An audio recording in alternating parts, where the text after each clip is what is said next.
Yo, welcome back to an episode of Vass Reacts. We got football explaining every NFL moment that still feels fake to this day. Yes, it's a lot of NFL moments that feel fake to this day. So we're gonna get right into this video. We're gonna have a mini app session. I'm gonna name two. Antonio Brown quitting. Nah, I mean it doesn't feel fake. He had heavy CTE after he got fucked up by if I'm not mistaken, I forgot who he played, but they hit the shit out of him. They hit the fuck out of him. And I feel like that CTE fucked him up. Then he was on the Bucks. Then next thing you know, that nigga took everything off and fucking did what he did. The 1 yard line with the Seahawks and the Patriots, you still could have ran the fucking ball, but nope. You wanted to make Russell look like the greatest quarterback in the world. What else? I'm trying to see what I can see on here, but that I can remember. Oh yeah, Damar Hamlin collapsing. Some people still speculate he cloned. The 28-3 comeback. Oh my god, that shit was foul. that shit was. That shit made Tom Brady the greatest quarterback ever. I would have hated to be a Falcons fan, bro. God damn. And what else? I don't know. This video gonna have to refresh my memory, so we're gonna dive into this. Oh my god, bro. The butt fumble. It's The butt fumble. Thanksgiving night, Okay. 2012. I The remember Jets this are one. getting blown out by the Patriots. Then, Mark Sanchez takes the snap and runs full speed into his own offensive lineman's backside. He fumbles. The Patriots return it for a touchdown. It wasn't just a bad play, it was cartoonishly bad, and somehow it aired in prime time on national TV. To this day, the butt fumble is replayed in blooper reels like it's scripted comedy. And it might be the most embarrassing moment in NFL history. Vontae Davis retiring at halftime. God damn. God damn.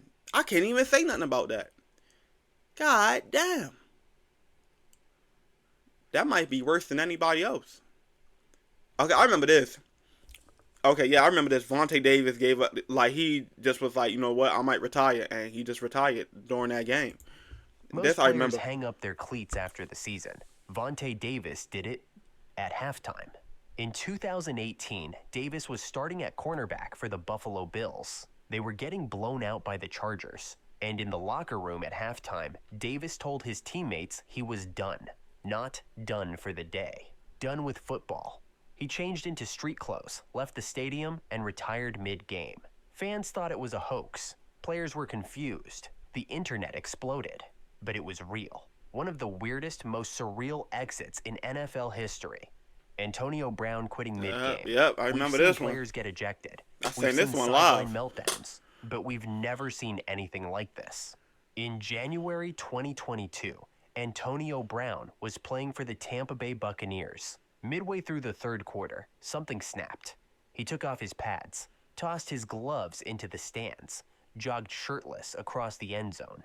During the play, he waved to the crowd, gave peace signs, and walked out of MetLife Stadium forever. At first, fans thought it was a stunt, but no. That was Antonio that shit Brown's was real. final NFL moment, and it That still shit feels was real. fake today.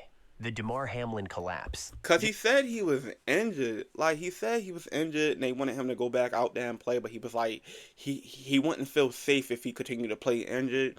So they kept forcing him and he took his shit off and he left the stadium.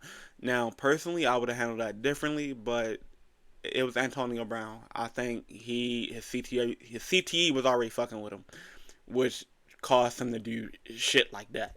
And he just started crashing out. January 2nd, 2023. I remember this one too. Monday Night Football. Bengals versus Bills. A high-stakes AFC showdown on national television. And then it happened. On a routine play, Bills safety Damar Hamlin tackled T. Higgins. He got up, took one step back, Drop. and collapsed. At first, no one reacted. Players thought he just fell awkwardly. But seconds passed, then minutes, and panic set in. Trainers rushed the field. Ambulances drove onto the turf. Players formed a circle and knelt in prayer. The stadium went silent. Hamlin had suffered cardiac arrest on the field. CPR was administered for over 9 minutes. It was a moment so shocking, so raw, that the game was canceled entirely. For days, the football world held its breath. And when Hamlin finally woke up in the hospital, he asked, Did we win? That night will never.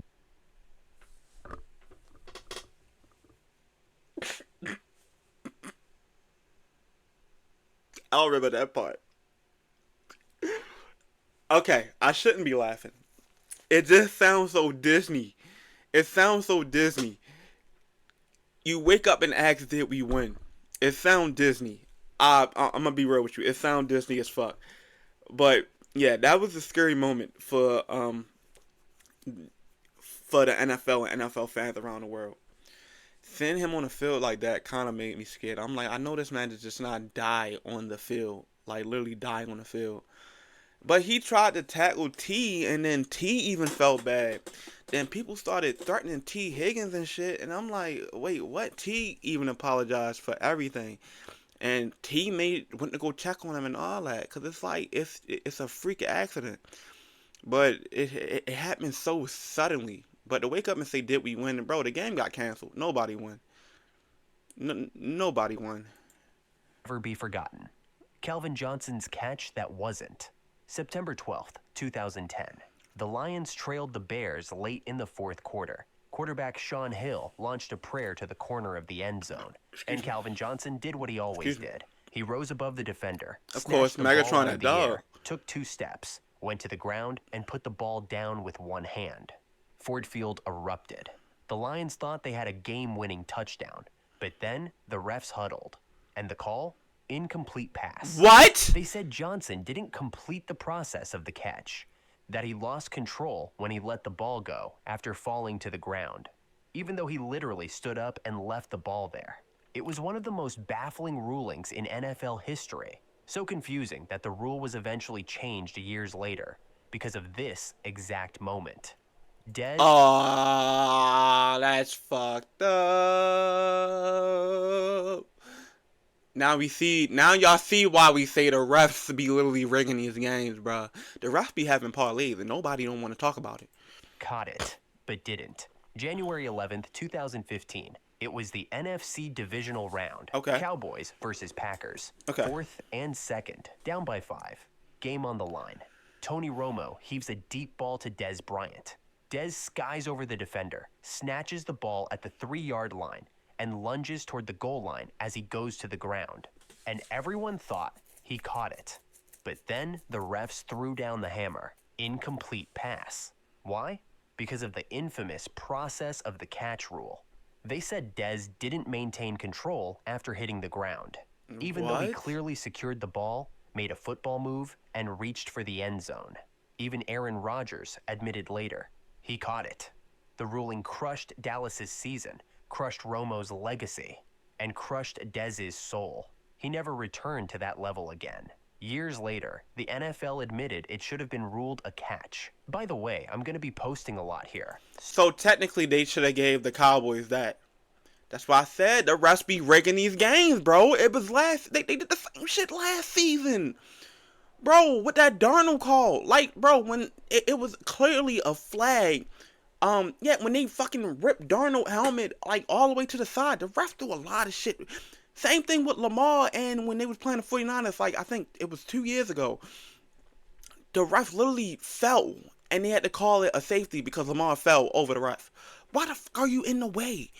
So it would mean a lot if you subscribed and dropped a like for the algorithm. I definitely The will, Tuck buddy. Rule. January 19th, 2002. A snowy night in Foxborough. The Raiders had Tom Brady beat. Late fourth quarter. New England down 13-10. Brady drops back, pump fakes, and Charles Woodson comes flying in. Boom. Ball's out. Raiders recover. The refs go under the hood. And after an agonizing delay, they make one of the most controversial calls in NFL history. The Tuck Rule. A technicality buried in the rulebook. Tuck Rule. If a quarterback starts a passing motion but loses the ball while trying to pull it back in, it's not a fumble. It's an incomplete pass. No one had ever heard of it before. What? But suddenly, it changed everything. Instead of a Raiders win, the Patriots got the ball back. Adam Vinatieri drilled a game-tying field goal through a blizzard, then hit the game winner in overtime. The Patriots went on to win the Super Bowl, and Brady's dynasty was born. Bro, refs be having these parlays, bro. You can't tell me this. The Fail Mary, September 24th, 2012. Monday Night Football, Okay. Seahawks versus Packers. Final play, Seahawks rookie quarterback Russell Wilson launches a desperate Hail Mary into the end zone. Golden Tate shoves a defender to the ground, a blatant offensive pass interference that somehow doesn't get called, then leaps into a pile with Packers safety M.D. Jennings. Jennings clearly catches the ball. He has both arms on it. He comes down in full possession. One replacement ref signals touchback, the other, touchdown. They huddle, review the play, then declare, touchdown Seahawks. The What? crowd explodes. It was the most infamous moment of the 2012 referee lockout, when the NFL replaced its professional refs with temps who were completely overwhelmed. Even the NFL eventually admitted the call was wrong. It sparked outrage from players, fans, and analysts across the country. What? And just 3 days later, the NFL reached a deal to bring the real refs back. The double doink. Bro, imagine you signing up to a temp agency and you get picked to be a you get picked to be a rat. You just a temporary. Yo, no shit. Yo. January 6th, 2019. NFC wildcard. Bears versus Eagles. Okay. The Bears trail 16-15, but they Okay. have a chance to win. Cody Parkey steps up for a 43-yard field goal attempt. The kick. Clank. It hits the left upright. Doink. Okay. It bounces off the crossbar and falls backward. No good. The double doink. A moment so improbable, it sounded made up. Replay later showed the ball was tipped slightly by Eagles lineman Trayvon Hester. But it didn't matter. It ended the Bears' season. It ended Parkey's career in Chicago. And it lived on forever in memes, jokes, and gut punch replays. The snowplow game, December 12th, 1982. Oh, I wasn't even Patriots born. versus Tell me about it. Dolphins. A frigid, snowy day at Schaefer Stadium. The score is tied 0-0 late in the fourth quarter. Damn. The field is a sheet of white. No one can get traction. Kickers are slipping. Offenses are stalling.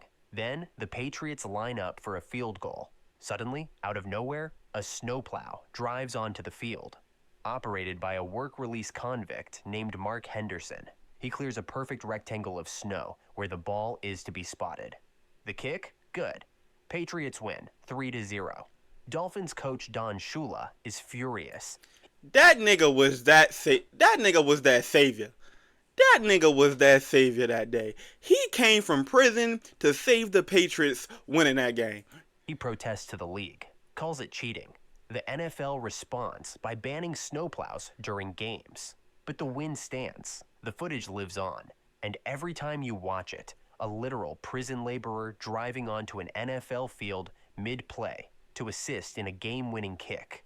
It feels like satire. That nigga was like, if the Patriots win, I get to get out of prison. And look what happened. That nigga's free as a bird. The Immaculate Reception, December 23rd, 1972. Tell me about AFC it. I wasn't divisional even born. playoff. Steelers versus Raiders, 4th down. 22 seconds left. The Raiders lead 7-6. Pittsburgh's season is slipping away. Terry Bradshaw scrambles and fires a desperate pass to running back Frenchie Fuqua. Boom. Raiders safety, Jack Tatum, Pick. collides with Fuqua, No. and the ball flies back through the air. Out of nowhere, rookie Franco Harris catches it just inches above the turf. He races into the end zone for a game-winning touchdown. The stadium erupts. The Raiders protest immediately, because back then, if a pass hit one offensive player first and then another, it was illegal. The refs huddled. Finally, touchdown. Steelers win. And just like that, the legend of the Immaculate Reception was born. It launched the Steelers dynasty. It gave Pittsburgh its first ever playoff win, the helmet catch. And after that,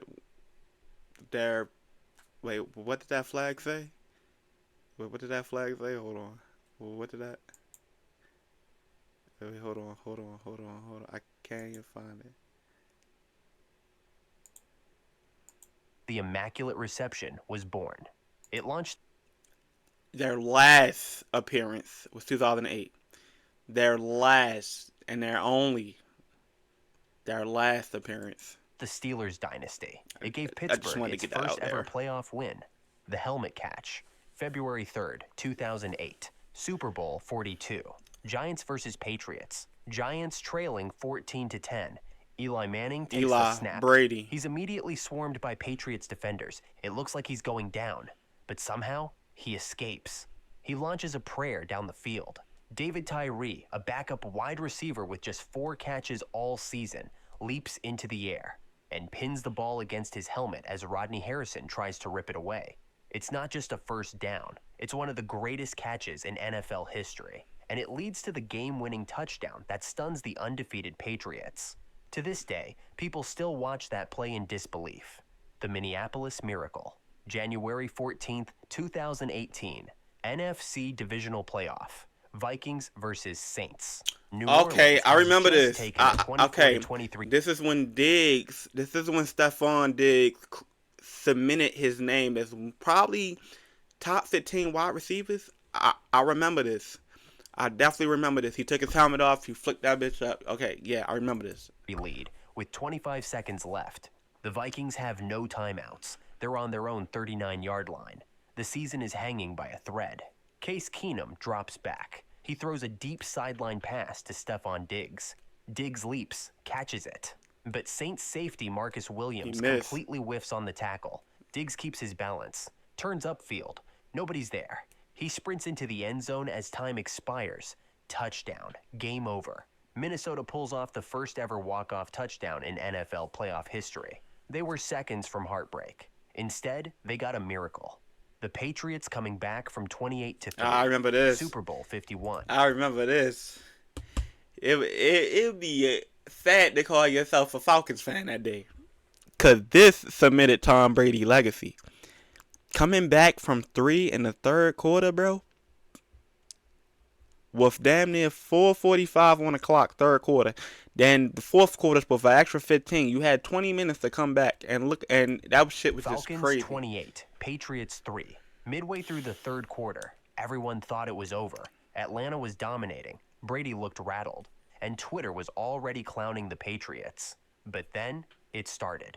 A field goal, a touchdown, another touchdown. The Patriots tied it 28 to 28 with under a minute left.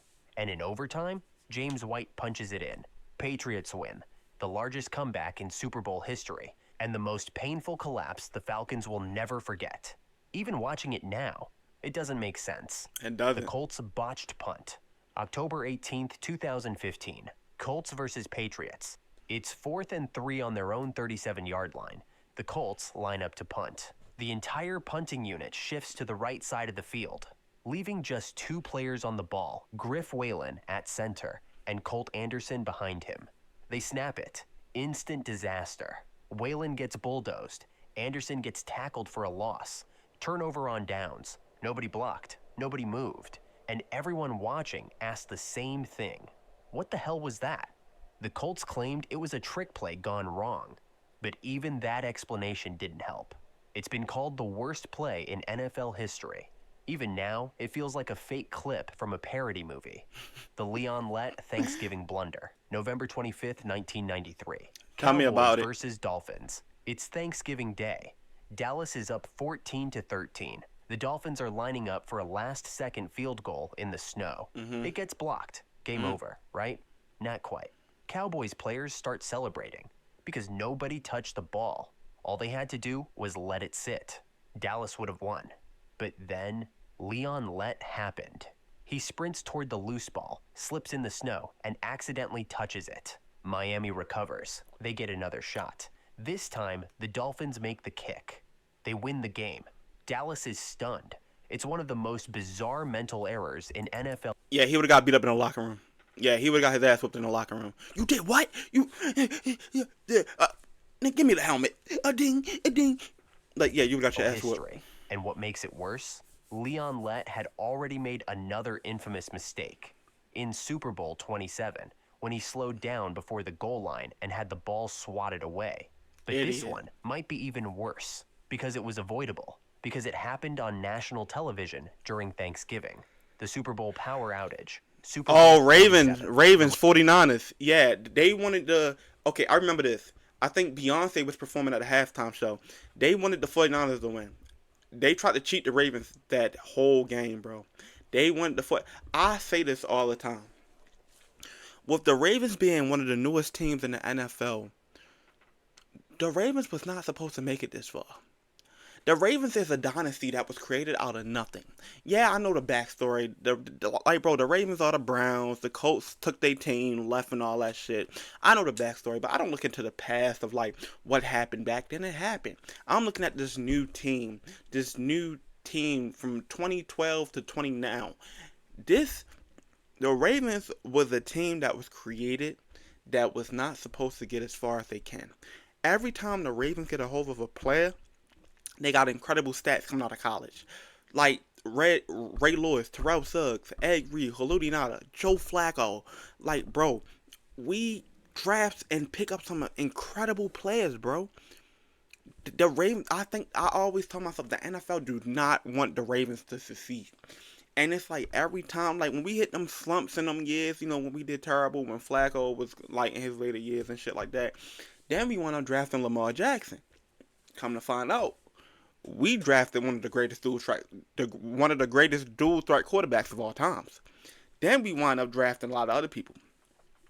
Zay Flowers might not be a top tier wide receiver, but he's that. Bateman might not be a top tier WR, but he's that. A lot of vets go to the Ravens to play out in their last years. And don't get me wrong, the Ravens, when you go to the Ravens, you unlock a different potential, and which is crazy. Because look at Derrick Henry. He came from the Titans to the Ravens, unlocked a whole nother side of him, bro. That's something you cannot beat. Antoine Bolin, Steve Smith, Torrey Smith. Like, bro, when you come, Dez Bryant, even at that. Bro, when you come to the Ravens, it's like a different side of potential awakens with you. Now, from defense perspective, now in 2025, the defense is stacked. We draft so many great players that we feel like it's cheating. The NFL let us get away with it. Because the NFL knows we might not make it that far. But the Ravens are the most unpredictable team. Like I was saying, they was like the Ravens like to play with their food, and it's a Raven. Like, bro, you win games, like you lose games you're not supposed to lose, and you win games that people think you're gonna lose.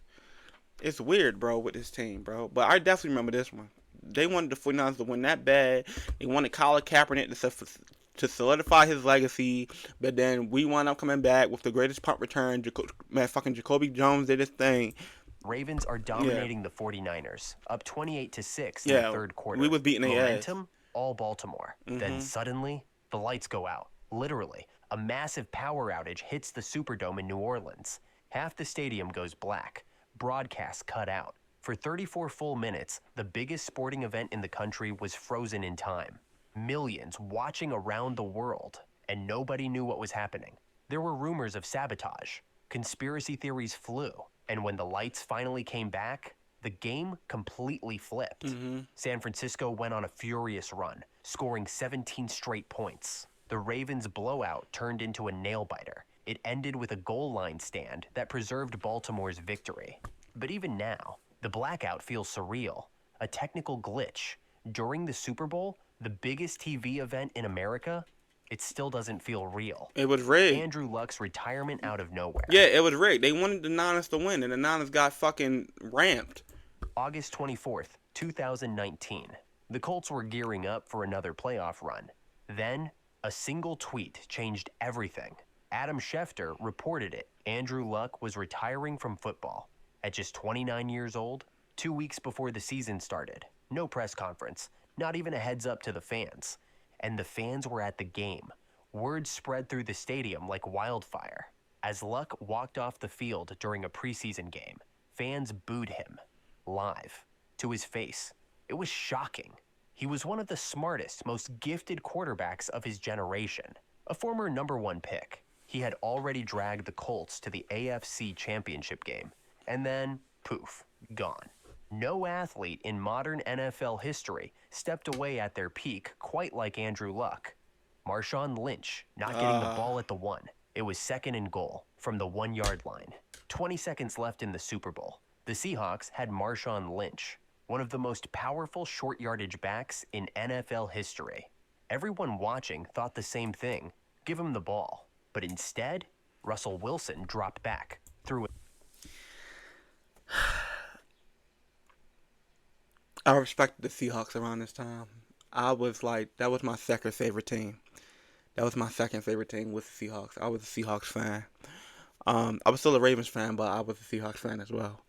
Um, yeah, I seen interviews about this. He said after this, he went to Pete Carroll and laughed at his face because they wanted Wilson to solidify his legacy. This was the dumbest fucking shit in the world, and Russell Wilson had not said anything about this. I understand you wanted to be a quarterback's game. Bro, it was right there. Yeah. Then you see Richard Sherman's face. He was like, I. Was slant, and Malcolm Butler jumped it. Intercepted. Game over. Patriots win the Super Bowl. People couldn't believe it. Even Seahawks players were in disbelief. Marshawn stood on the sideline, stone-faced. The team never recovered. Pete Carroll's decision has been second-guessed for a decade. The Broncos scoring 8 points in a Super Bowl loss. Peyton Manning, a record-setting offense, an MVP season, and one of the most lopsided collapses in Super Bowl history. The Denver Broncos entered Super Bowl 48 as heavy favorites. But from the very first play, everything unraveled. A snap sailed over Manning's head. The Seahawks recovered for a safety. Oh, yeah, that's when the Seahawks won that first Super Bowl. Seattle's defense was relentless. The Legion of Boom suffocated every route, every read. Denver looked helpless. Final score, Seahawks 43, Broncos 8. It wasn't just a loss, it was a demolition. Nobody could believe it. The greatest offense in NFL history, completely erased on the biggest stage. The Eagles running the Philly special in the Super Bowl. It was 4th and goal, and the Eagles lined up in chaos. Nick Foles walked to the line and then casually wandered out wide. A direct snap to Corey Clement. A pitch to Trey Burton. A lob to the quarterback. Touchdown, Nick Foles. The Eagles just ran a trick play with a backup quarterback against Bill Belichick. On the biggest stage in sports, they called it the Philly Special, and it became an instant classic. Philadelphia didn't just beat the Patriots. They outsmarted them. It felt like something out of a movie. Randy Moss moons the Packers crowd. It was 2005. The Vikings were in Lambeau Field. Randy Moss had just scored a touchdown to put Green Bay away in the playoffs. And then he turned around and fake mooned the crowd. It lasted 2 seconds, but it shook the league. Joe Buck called it a disgusting act. The NFL fined him $10,000. Damn, I knew it. I knew it. I fucking knew it. In the middle of a playoff game, Moss pulled that off and didn't care one bit. Dan Orlovsky runs out of the end zone. There are bad plays, and then there's this. In 2008, the Detroit Lions were already a disaster. They hadn't won a single game all season. Jesus. But in Week 6 against the Vikings, backup quarterback Dan Orlovsky gave them a moment that would live in NFL infamy. He dropped back to pass, scrambled right, and then casually ran straight out of the back of his own end zone, completely unaware. Safety, 2 points, Vikings ball. Everyone watching, players, coaches, announcers, fans, was just stunned. And seeing him talk on First Take or any NFL podcast, he's a shitty analysis as well. Because it is, I would never take him seriously. He had one of the most shittiest seasons in the world. Orlovsky didn't realize what he'd done until the ref blew the whistle. The Lions would go on to lose that game and finish the season 0-16. Damn! The team in NFL history to do it. If you enjoyed this, I'm going to be posting a lot here. This is why I never feel sorry for Dan. I mean, I feel bad because they be getting his ass on First Take and whatnot. But damn, nah, you get no love, bro. I hear them mention it, but I didn't think it was true. Damn.